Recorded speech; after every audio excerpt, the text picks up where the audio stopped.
On behalf of the youth, I have a question for you. Do you have children? I do. You do, okay. I do too. I live with the youth council. I live with 20 youth who every single day wake up and pray that the U.S. Army Corps of Engineers is going to not grant the easement to the Dakota Access company, that they will not allow Dakota Access to continue to destroy our water. I guess I'm a little upset here because my other question, and I feel like it should be asked, is have you ever been raped? I have not. Okay, I have. And when they put that pipeline in our mother every single day they do it, it reminds me of what it was like when somebody forcibly put something inside of me that I did not request to be there. And on behalf of the youth that want to wake up with clean water tomorrow and want to have children consensually, we are asking you to not grant that easement. We are asking you to stand up on behalf of the people that you have sworn to protect. My grandfather was a member of the United States Army. He was there in World War II. He carried out 6 men at a time from the Nazi encampments because that's how emaciated they were. He fought every single day to remember how to smile because after the things that he saw, he couldn't. We had to remind him every day, Soya, it's time to smile.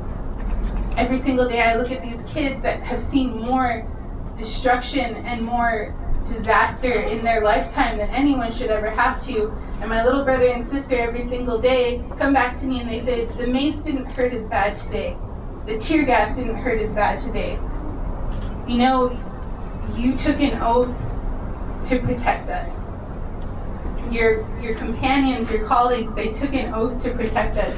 And the children are begging you as an ate, as a father, to protect us.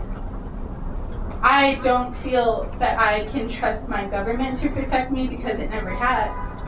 I don't feel safe right now standing here because I'm in front of a governmental building, even though I have written countless letters, made countless videos, and cried on my hands and knees every day to a God that I'm supposed to believe in, that this country founded itself upon, to protect me when they don't, and to protect my kids when they don't.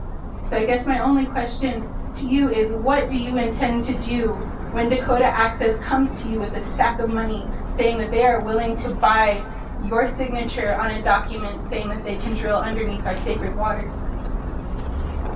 Well, first of all, that won't happen.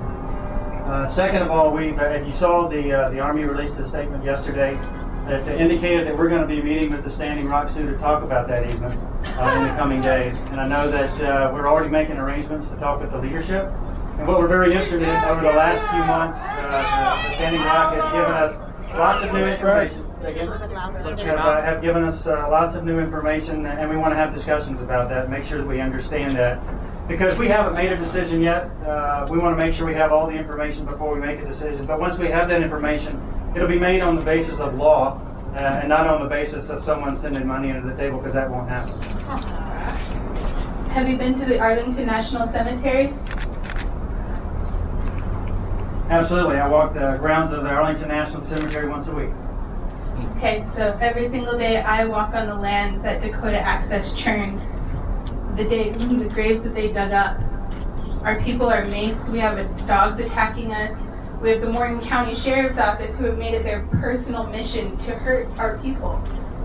And I think that we are respectful of places like the Arlington National Cemetery, and I'm calling upon you and your comrades to ensure that we have the right to protect the burial sites of our ancestors. We don't have spaces created for us where people can go in and take their photo ops. We don't have marked graves. We have mass graves where our bodies were dumped and left. And I'm asking you to protect those sites. I'll let my auntie speak now. You know, I have a long history with Army Corps. I'm from the Cannonball River and the mouth of the Missouri River. And I'm old enough to remember what my river looked like before it was flooded. And I remember when my parents moved. I remember when the Army Corps came one day and said my land was no longer my land, and it was the taken land. And I remember my father said, when I die, you bury me next to that Army Corps stake. And we did. And now my son is buried there, on top of that land that looks above the Missouri and the Cannibal River. And I'm asking you, don't allow them to build a pipeline in my son's grave. I'm asking you because too many times you have come and told us the same story. Too many times I've sat with the Army Corps and they told us good things and they came back and said, I didn't recall that.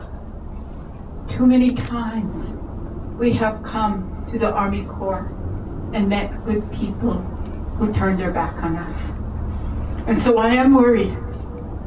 I am worried because I cannot negotiate. I cannot allow the pipeline to go through. You probably don't understand how much I love my river. You don't understand how much I love my land. And so I'm asking you, I'm begging you to not allow that permit. I know that Dakota Access filed a lawsuit against the Army Corps today. I know that you guys are being attacked just like we are at this point. I'm asking you to stand and to stand strong as we are.